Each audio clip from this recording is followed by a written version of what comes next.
You see that picture there? That skinny kid with the glasses, trying to look tougher than he felt. That was me in 42, just before they shoved us all on a train east. You don't need to know the dates or the unit numbers. The history books are full of that. What they're not full of is the feeling. They don't tell you how a man's soul gets whittled down, day by day, until all that's left is a kind of stubborn stillness. They can't print the smell of a frozen corpse or the taste of fear, which is metallic, like sucking on a penny. That's what I remember. Not the battles, not the glory, just the cold. But I'm getting ahead of myself. It starts with a replacement. It always does. We called them ersatz substitutes, like bad coffee. This one showed up in the dead of a Russian winter that felt like it would never end. He had a face that hadn't seen a razor more than a dozen times and eyes that were still wide, still looking for some sign that the world made sense. His uniform was too clean, the wool stiff and new, not yet stained with mud and sweat, and that particular grime that gets into the fibers of your being. He looked at me, at all of us, huddled around a pathetic little fire trying to thaw our boot leather, and I saw it. I saw my own reflection in his eyes, the boy I was 2 years ago, the one who still believed in something. It hit me right in the gut, a dull, sickening ache. You want to grab them by the shoulders and shake them, tell them to run, to hide, to do anything but be here. But you can't. So you do the next best thing, or maybe the worst thing. You say nothing. You offer him a cigarette, maybe, if you have one to spare. You show him how to dig a foxhole so the lip doesn't collapse and bury you alive. You point out the difference between the sound of an incoming shell that's going to land 100 meters away and one that's got your name on it. But you don't tell him the truths that matter. You don't tell him that the guy whose spot he's taking, a fellow named Klaus from Hamburg, didn't just get transferred. He stepped on a shoe mine outside of Kharkiv, and there wasn't enough of him left to fill a bread basket. You don't tell him that the girl whose photo he'll keep in his breast pocket will probably marry someone else by the time this is over, if he's lucky enough to have a by the time. You don't tell him that the hope flickering in his eyes is the most dangerous thing he possesses, a luxury we can't afford. It's a terrible contradiction, you see. You have to protect him because he's one of yours now, but you also have to harden him, break that softness inside him before the war does it for him in a much crueler way. You have to teach him the rituals. See, out there, survival wasn't about grand heroics. It was about routine. It was about superstition. Cleaning your rifle wasn't just a chore, it was a prayer. You'd sit there, fingers numb, scraping every last bit of carbon out of the chamber, oiling the bolt, running a patch through the barrel until it came out clean. It was a meditation. The click-clack of the action, the smell of solvent and oil, it was something you could control in a world of chaos. Your life depended on that piece of steel responding when you needed it, so you treated it better than you treated yourself. And sleep. You learned to sleep in 10-minute bursts. Your ears never really shut off. You'd be dead to the world, but a change in the wind, the crunch of a twig that wasn't there a second ago, and you were awake, heart hammering, rifle in hand before your eyes were fully open. It was a shallow, animal sleep. You dream of home for a minute, of your mother's kitchen, the smell of fresh bread, and then you jolt awake to the smell of damp wool and cold earth. Eating was the same.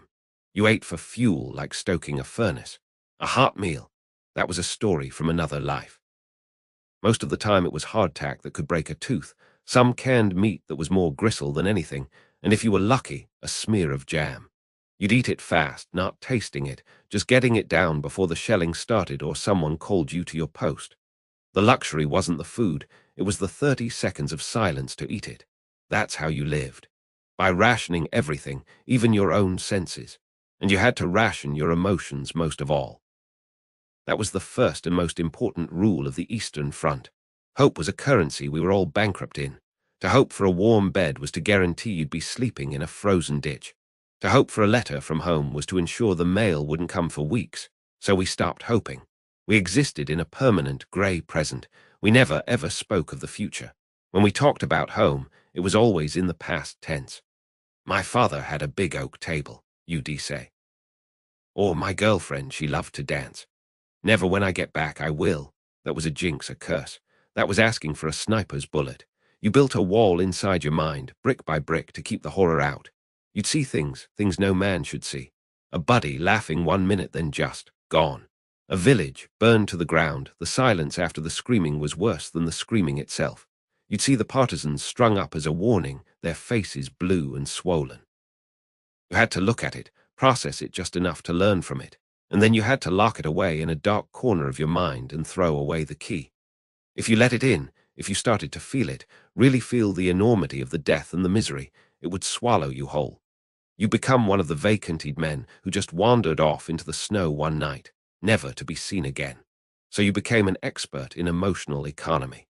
A shared cigarette with a friend was a moment of profound connection. A dark joke about the ridiculousness of it all was worth more than a general speech. We were all swimming in the same frozen river, and the only way to keep from going under was to pretend we couldn't feel the cold. But we could. God, we could. Which brings me to the shortest story. There was an old-timer in our unit, a relic from the France campaign who'd been in Russia since the beginning. He had a face like a map of all the bad roads we'd ever marched down. He never talked much, just did his job and kept to himself. One evening back behind the lines for a few precious hours, we were in a barn trying to get warm.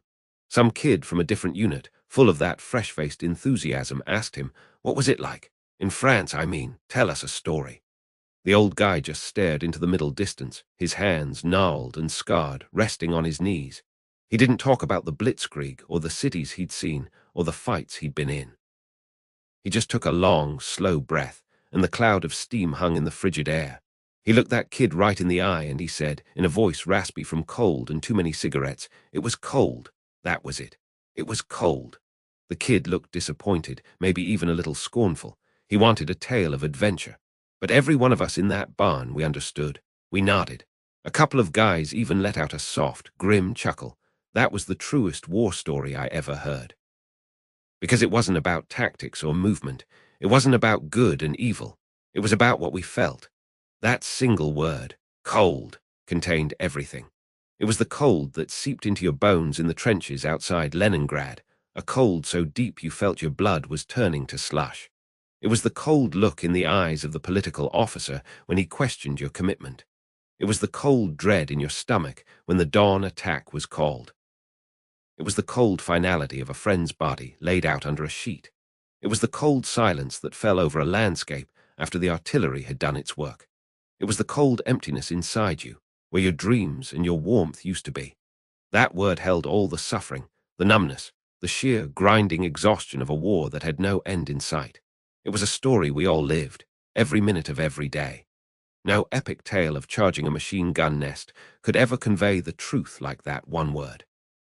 It was the truth we all knew but never said, because saying it out loud would make it too real. I think about that sometimes now, 60 years later, sitting in my warm house. I can still feel that cold, you know. It never really leaves you. It's in my knees when the weather turns, a permanent ache.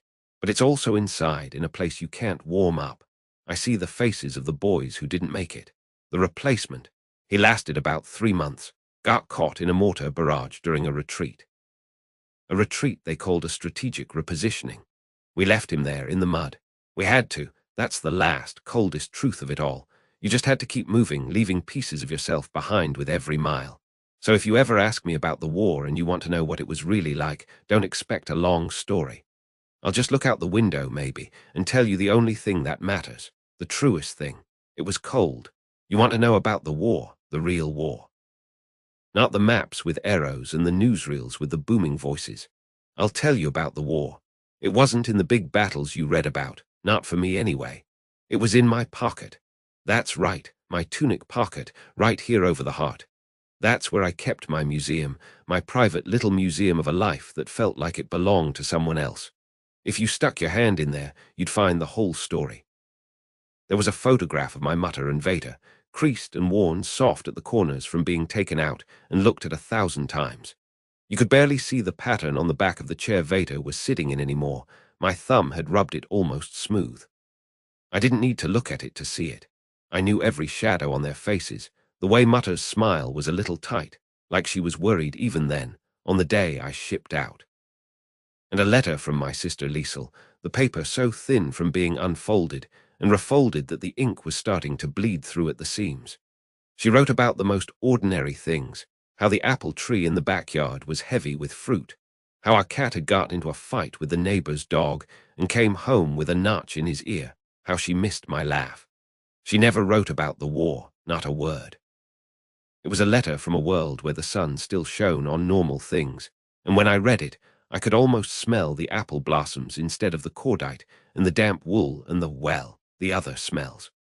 That pocket was a weight, but it was the kind of weight that kept you from floating away, from disappearing into the mud and the madness. It was an anchor to a shore I wasn't sure I'd ever see again. Because out here, in the filth, you had to find your anchors wherever you could. They never put this in the recruiting posters. The moments of quiet, the little respites that were more precious than a hot meal. Like sharing a cigarette with another man, say, France, my buddy from Hamburg. We'd be hunkered down in some ditch after a long, grinding day, the air still buzzing with tension, and one of us would pull out a battered pack of cigarettes, the paper gone soft from the damp. You wouldn't say a word. You just offer it, he'd take it, light it from yours, and you'd pass it back and forth in silence. That shared smoke, the warmth of it in your lungs, the way the glow lit up his tired face for just a second, that was a conversation deeper than any words. It said, I'm here, you're here, we're still alive for this minute. Or the sound of a harmonica at dusk. Old man Becker, he had one, and when things got quiet, he'd play some sad, old folk tune. The notes would come out thin and reedy, a fragile little melody trying to push back against the memory of the artillery rumble. You'd close your eyes, and for a few seconds you weren't in a foxhole in Russia or France. You were in a beer hall back home, or sitting by a river. The most cherished fantasy, the one we all whispered about, wasn't medals or parades. It was a full night's sleep, a real bed, sheets that didn't have lice in them, a pillow that didn't smell of dirt and sweat. Just to close your eyes and know you wouldn't be shaken awake for sentry duty, that there would be no screaming shells, no frantic scrambling. That was the dream. That was the luxury we fought for. And you tried to hold on to that dream, to send pieces of it home. I had a fiancée, Anna. Beautiful Anna, with hair like wheat in the sun. I'd write to her by flashlight, my hands shaking sometimes from fatigue or cold, the little circle of light my only sanctuary in the vast, dark countryside. I'd describe the most incredible things, like a sunset I saw over a field. I'd write about the colors, the way the clouds looked like streaks of fire and rose gold, the peacefulness of it. What I wouldn't write was that the field was churned to mud by tank treads, that the reason I could see the sunset so clearly was because the village at the edge of the field was a skeleton of burnt-out houses, and the smell on the wind wasn't just earth, it was something else. I was building her a beautiful lie, a world where I was still the man she knew, the one who appreciated sunsets and wrote poetry, not the man who could strip a rifle in the dark, and whose first thought upon hearing a bird sing was whether it sounded like a bullet whistling overhead. That was the real fear, that the soldier was erasing the man, that if I ever did get home, there would be nothing left of me but this hollowed-out version who jumped at loud noises and had a 1,000-yard stare. So sometimes I'd write the letter, pouring my real heart out into the Pagith fear, the loneliness, the sheer, grinding exhaustion, and then I'd look at it and I couldn't send it. I couldn't burden her with that truth, but I also couldn't bring myself to send the pretty lie. So I'd fold it up, stow it with the others in my pack, a collection of unmailed confessions, a testament to the man I was afraid I was losing. But you know what? You eventually realize that the big ideas, the flags and the fuhras and the grand speeches, they don't mean a damn thing when you're cold and scared and up to your knees in muck. They're too far away, too abstract. The real reason you find the strength to get up in the morning, to peer over the parapet, to keep going when every fiber of your being is screaming to just lie down and quit, is the man in the foxhole next to you. It's that simple. It's France with his bad jokes. It's Becker with his harmonica.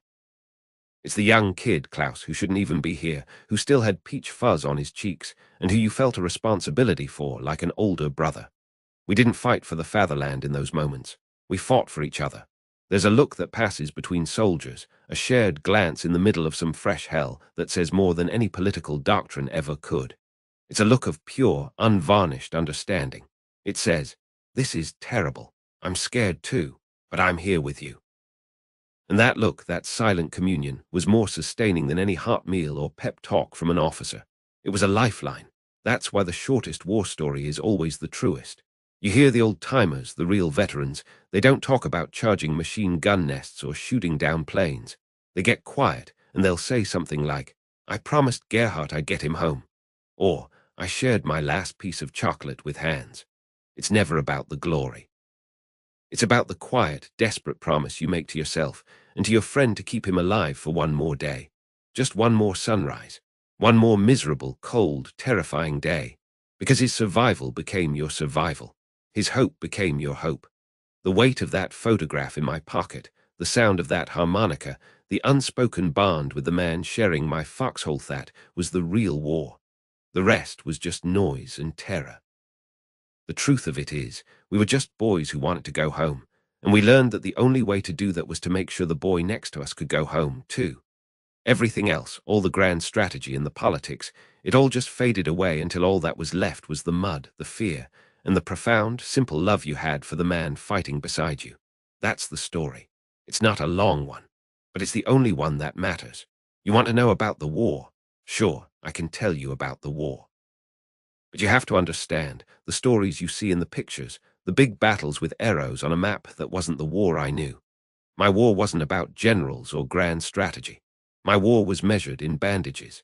It was counted in pulses, in breaths, in the weight of a boy's head in your lap as the light went out of his eyes. I was a medic. They gave me an armband, a red cross on a white field, and they told me that was my weapon. It was supposed to be a shield, a symbol of mercy. Let me tell you, in the mud and the shit of it, that Red Cross felt less like a shield and more like a bull's. The Germans, some of them respected it, I think. But others, the fanatics or the ones just too scared to care, they draw a bead on that bright white square. It made you a walking contradiction. You were there to save lives, but the very symbol that defined your duty made you a priority target. You'd feel it when you moved, that little patch of cloth, heavier than any pack, a magnet for every eye down a rifle scope. The weight wasn't just the armband, though. It was in your pack. You learned the heft of it, the specific, terrible weight of the gauze, the sulfur powder, the tourniquets, the little syrettes of morphine that felt like gold and damnation, all rolled into one. You'd check it a dozen times a day, your fingers tracing the outlines, making sure everything was there in its place, because when the time came, there'd be no fumbling in the dark. That pack was a promise you carried on your back, a promise you knew you couldn't always keep. You felt powerless, so goddamn powerless, with all that equipment, because what did a bandage matter when a man's insides were out? What was a shot of morphine against the great, yawning emptiness that was about to take him? But you were also desperately needed. The cry of medic wasn't just a word. It was a sound that cut through everything else, the artillery, the machine gun fire, the sheer terror screaming in your own head. It was a hook that dug into your soul and pulled you forward, whether you wanted to go or not. And before you moved, there was always that moment. You'd be hunkered down behind a shattered wall or in a foxhole filling with muddy water, and you'd hear that cry, maybe 100 yards away across open ground. And you'd freeze. Your body would scream at you to stay put, to live, and every instinct was a cold spring of fear. That's when the prayer came. It wasn't a proper prayer, not the kind you learned in church. It wasn't addressed to any God I knew. It was just a whisper, a breath you de-steal before you committed to the run. Okay, just let me get there, just let me do something. Don't let me freeze, don't let me be too late. It was a bargain struck with the universe, with fate, with the chaotic luck of a shell fragment's path. Then you'd take a breath that didn't feel like it held any air, and you'd go. You'd just go, your legs feeling like rubber, the world narrowing to the next bit of cover, the next crater, the sound of that crying getting closer. Then you'd find them. Not just one, never just one. It was always a scene of such chaos. The smells would hit you first. The coppery tang of blood, thick and sweet, mixed with the acrid stink of cordite, the foul odor of ripid-open intestines, and underneath it all, the pervasive smell of wet wool and mud. And the sounds. Oh God, the sounds. Men don't scream like in the movies. It's a lower sound, a guttural thing, full of shock and pain. But the worst were the ones calling for their mothers. Grown men, tough sergeants who'd cussed you out yesterday for having a dirty rifle, now curled up like little boys, sobbing for their mama. Mama, it hurts. Mama, help me. That sound, it doesn't leave you. It gets inside you and takes up residence. That's when the real work began, the part they never trained you for properly. Triage. Triage is a clean, clinical word for the most gut-wrenching, guard-playing horror a man can experience. You'd look at a group of broken boys, and you had to make a choice. In a split second, with bullets still snapping the air overhead, you had to decide who got your precious few minutes, your bandages, your morphine. The one who's quiet, too quiet, with a grey face and a sucking chest wound. You'd look at him and you'd know. You just know. He was already gone, his battle lost. Your job was to fight the battles you could maybe win. So you'd move to the next one, the one screaming, the one with a leg half off but a strong pulse. You'd slap a tourniquet on, high and tight, pour sulfur powder into the mess, give him a shot of morphine and tag him. Then on to the next. And all the while, you'd feel the eyes of the one you passed over on you. He might not even be able to speak, but he'd know. He'd know you'd marked him for death, and you had to live with that. You had to carry the memory of turning away from a man, of choosing who might live another hour. It felt like playing guard, but without any of the power or the wisdom, just the terrible, crushing responsibility. Sometimes you make the wrong choice. You'd think a man had a chance, you'd de-work on him, your hands moving fast, trying to stem the flow, and you'd feel it. You'd have your fingers on his wrist, pressing into the flesh, searching for that rhythmic thump of life. And you'd feel it fade. It's a subtle thing. The pulse gets thready, weaker, like a small bird fluttering its last in your hand. Then it just stops. The warmth is still there, but the life is gone. A small battle lost. You'd close his eyes, maybe say a quick word if you had a second, and then you'd have to move on. There was no time for grief out there. Grief was a luxury for later, for the quiet moments when the ghosts would come. In the moment, all you could do was wipe your bloody hands on your pants, take a deep breath that stank of death, and look for the next cry. The faces, though, the faces are what you take home with you. Not the maps or the battle names, but the faces. I remember one boy couldn't have been more than 18, fresh-faced, like he'd just come from his high school graduation. A shell fragment had taken him in the gut. It was bad, real bad. I knew it the second I saw him. There was nothing I could really do but make him comfortable. I gave him a shot of morphine, all of it, and I propped his head up on my pack. His pain seemed to ease a bit, and he looked up at me, and he smiled. Can you believe that? He smiled. His eyes were clear and blue, and he said, "Thanks, Doc, I think you got it." As if I'd just fixed a leaky tire. He thought I'd saved him, and I didn't correct him. What kind of monster would tell a dying boy the truth? I just nodded and said, "You're gonna be all right, son. Just rest easy." He closed his eyes with that smile still on his lips, and he was gone before the stretcher team even got to him. I carried his smile for weeks. It was worse than any scream. That's the crushing guilt, you see. It wasn't the ones you lost despite your best efforts. It was the ones you never had a chance to help. The cries you heard that just stopped. The man you saw go down but couldn't reach because the fire was too heavy. You'd lie awake at night, in the relative safety of a barn or a dugout, and their faces would parade behind your eyelids. You'd see them in your dreams, pointing at you, asking why you didn't come. The weight of all those might-have beens, all the lives you couldn't save, it pressed down on you until you felt like you were drowning in the mud. There was no glory in it, just a deep, abiding sorrow. I remember one time, after a particularly bad barrage, we'd been at it for hours. My uniform was stiff with blood, my hands were raw, and I'd run out of everything: morphine, bandages, even words of comfort. I found a corner behind what was left of a stone wall, and my stomach just turned inside out. I vomited until there was nothing left, just dry heaves shaking my body. I wiped my mouth with a trembling hand, splashed a little canteen water on my face, and went right back to work. There was no other choice. You hear a lot of war stories, long, complicated tales about flanking maneuvers and heroic charges, and some of them are true, I don't doubt it. But for us, for the medics, the truest story was the shortest one. It was the story you never had to tell. It was the story told in a single look. I remember after that same long day, when the firing had finally died down to sporadic cracks, I was stumbling back to the aid station, dead on my feet. I passed another medic from a different company, a guy named Mike I only knew by sight. He was in the same state as Mephilte, hollow-eyed, moving like a sleepwalker. We didn't say a word. We just stopped for a second, and our eyes met. It wasn't a look of greeting or camaraderie. It was a look of pure, unadulterated exhaustion. A look that held everything: the triage, the faces, the vomit, the guilt, the sheer, soul-crushing weight of the day. We saw the same horror reflected in each other's eyes. He gave a slight, almost imperceptible nod. I nodded back. And then we both moved on in opposite directions to whatever came next. That was the story. That silent exchange, that thousand-yard stare shared between two men who had seen the absolute worst of it. No words could ever capture what was in that look. It was a story of sorrow and exhaustion, so deep it went beyond language. It was the truest story I know from the war, because it needed no elaboration. It was all there, in the silence. So when you ask me for my war story, that's it. That's the one I carry. The long version has all the noise and the blood and the specific terrors. But the short version, the true version, is just that quiet, shared understanding between two broken men in a broken land. And maybe that's the only story from a war that ever really needs to be told. You never forget the mud first. That's the thing they never tell you in the pictures or the recruiting posters. It's this cold, thick, greasy clay that gets into everything. It cakes on your boots until they feel like you're wearing blocks of cement. It works its way under your fingernails, into the seams of your clothes, into your food. You taste it in your coffee, a gritty bitterness that's always there. And the smell, God, the smell.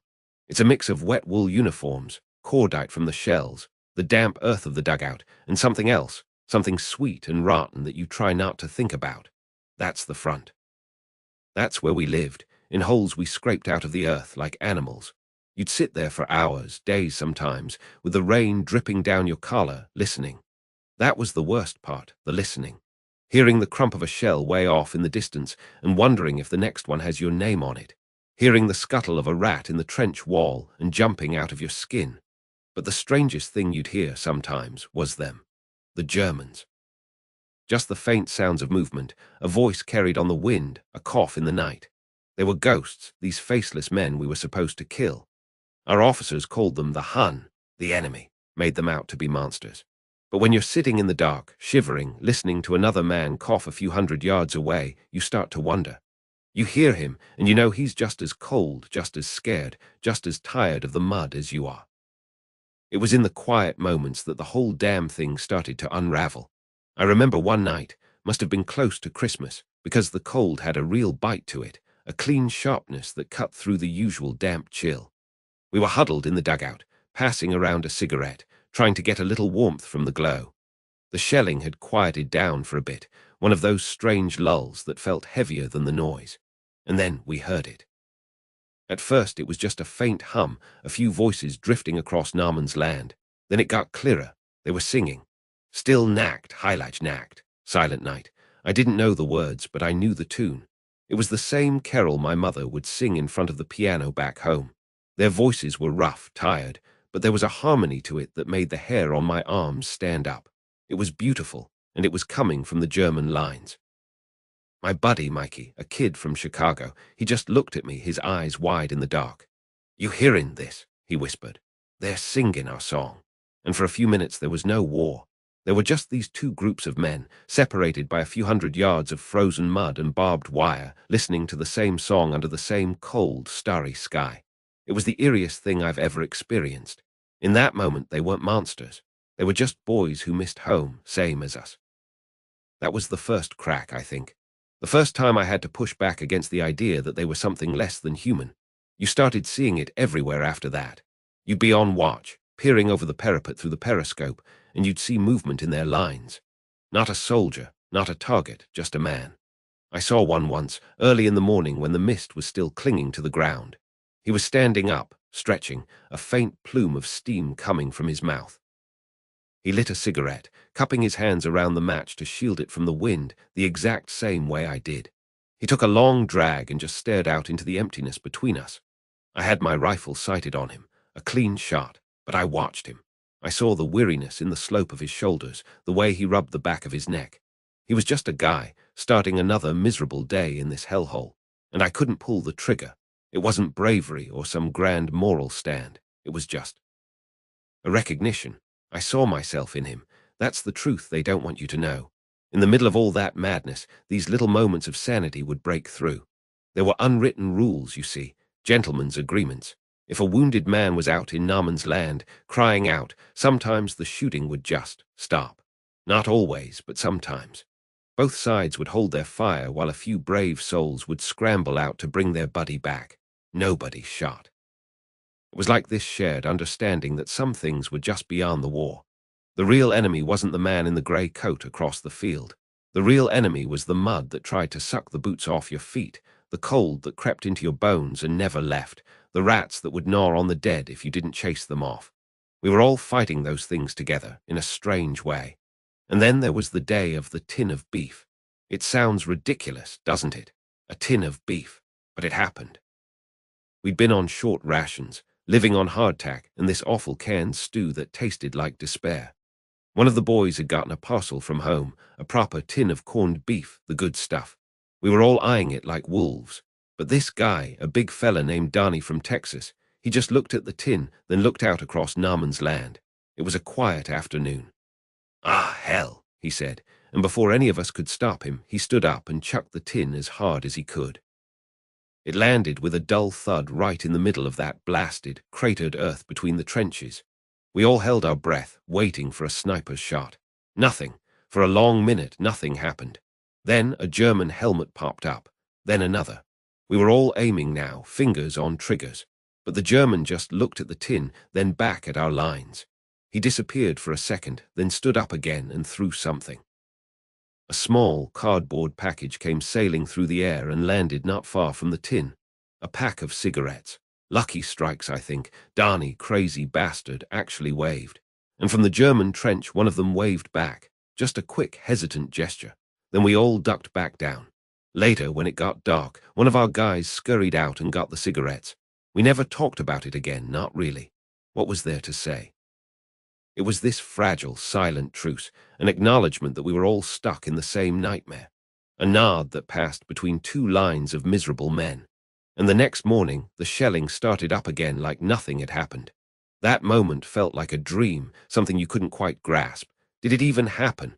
But I tasted that cigarette. I felt the paper between my fingers. It was real. And that's what made it all so much worse.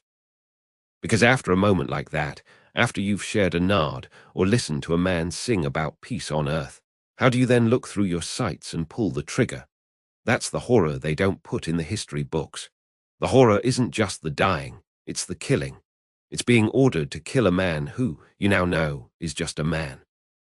He's got a sweetheart back in Munich or Hamburg. He's probably got a mother who worries about him. He jokes with his buddies. He misses the sun on his face. He's scared of the dark and the artillery just like you are. The propaganda, the speeches from the officers, they all tried to paint him as a fanatic, a monster, something less than human. But in the quiet between the shelling, you knew. You knew the truest war story was also the shortest. We were all just men. That's it.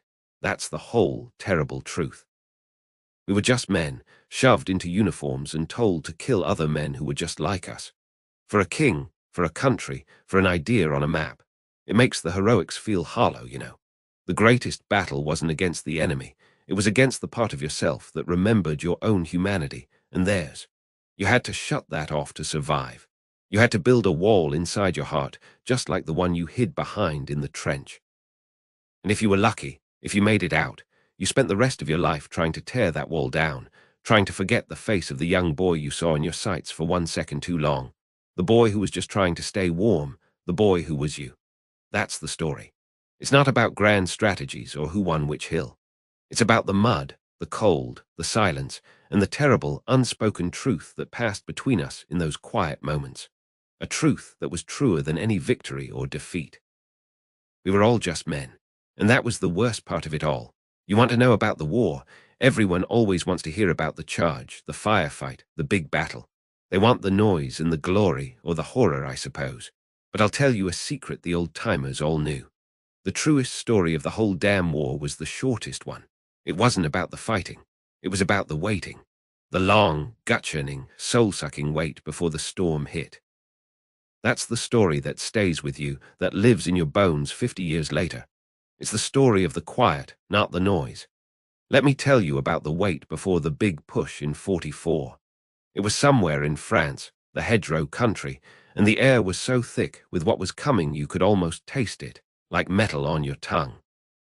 The brass had told us we were going to hit the Germans hard, break their line wide open. But all that meant to us grunts was that soon, very soon, we'd have to get up out of our holes and run straight into the machine guns. And so we waited.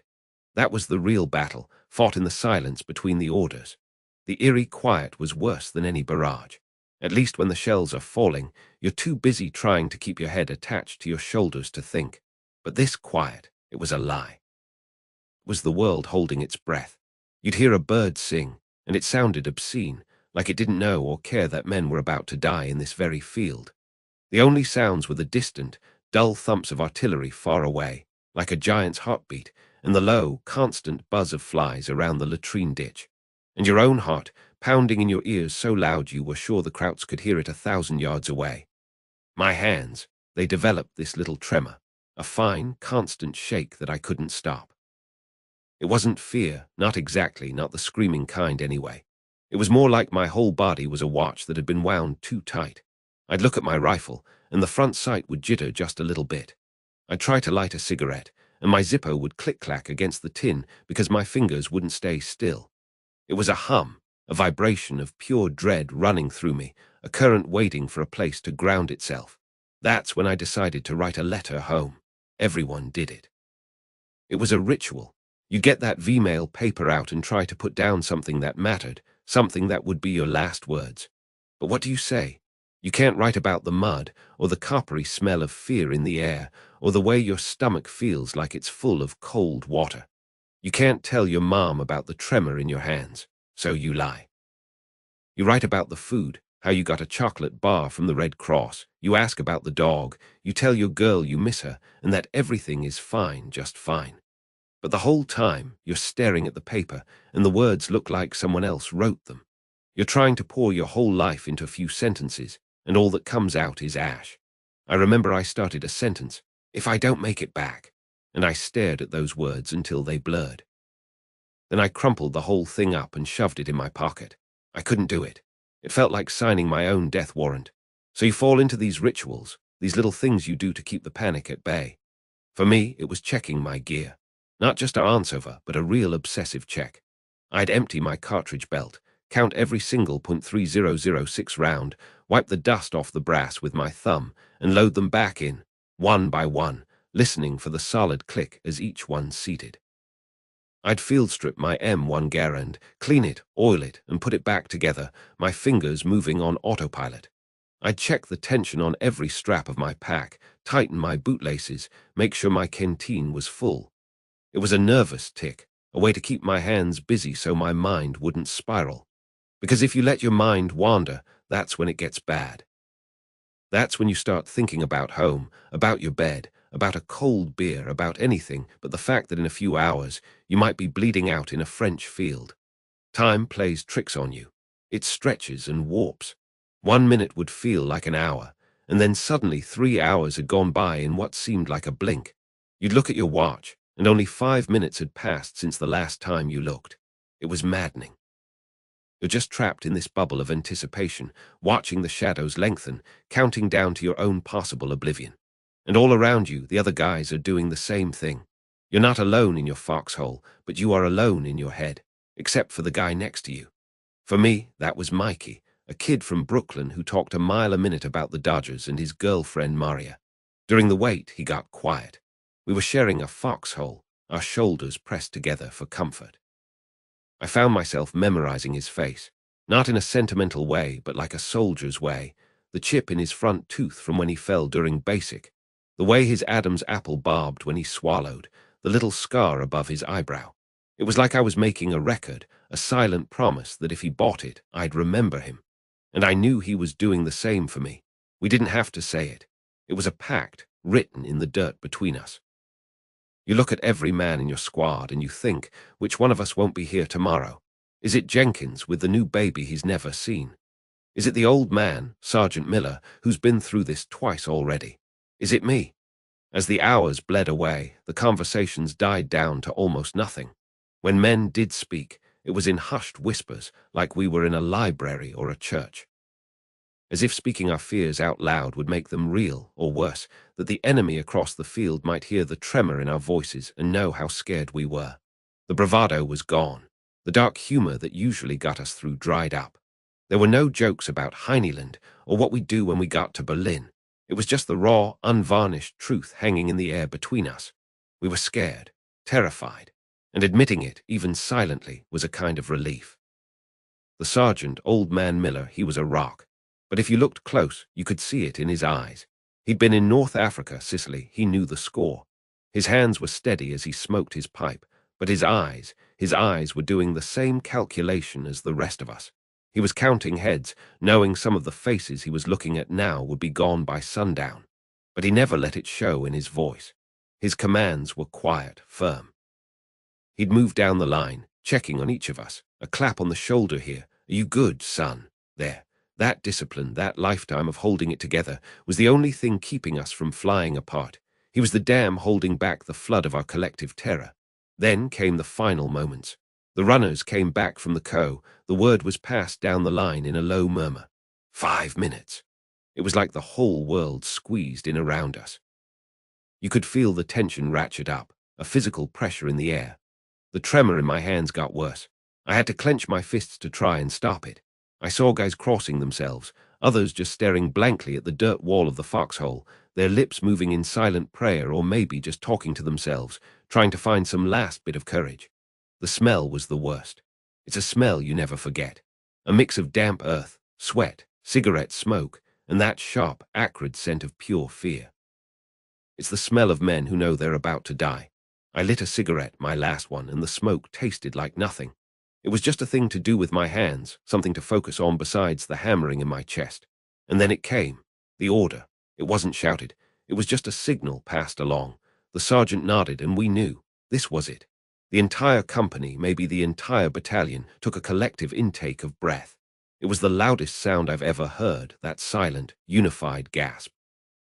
Like a giant beast getting ready to charge. We got to our feet, our legs feeling like rubber.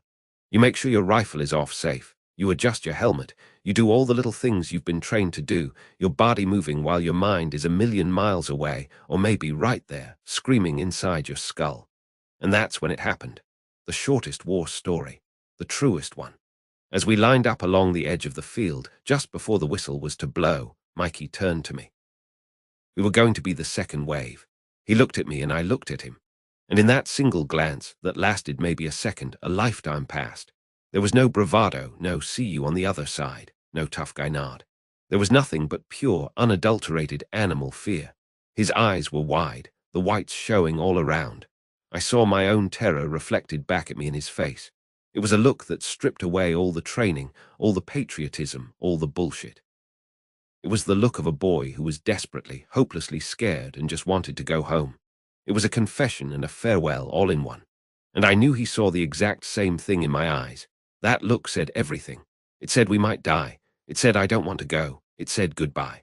And then the whistle blew, a shrill, piercing sound that cut through the quiet, and the first wave went over the top with a yell that was half terror, half rage. Our turn was next. That's the story. Not the charge, not the mud and the blood and the chaos that came after. That's just a blur of noise and movement and survival. The real story, the one that haunts me, is the long wait and that one shared glance. That's the truth of war. It's not about the grand strategies or the flags on a map. It's about the tremor in a young man's hands, the taste of a last cigarette, the smell of fear, and the silent understanding between two kids in a foxhole that this might be the end. That's the story we never tell, but the one every soldier knows. It's the story contained entirely in a single look, and it's the truest one there is.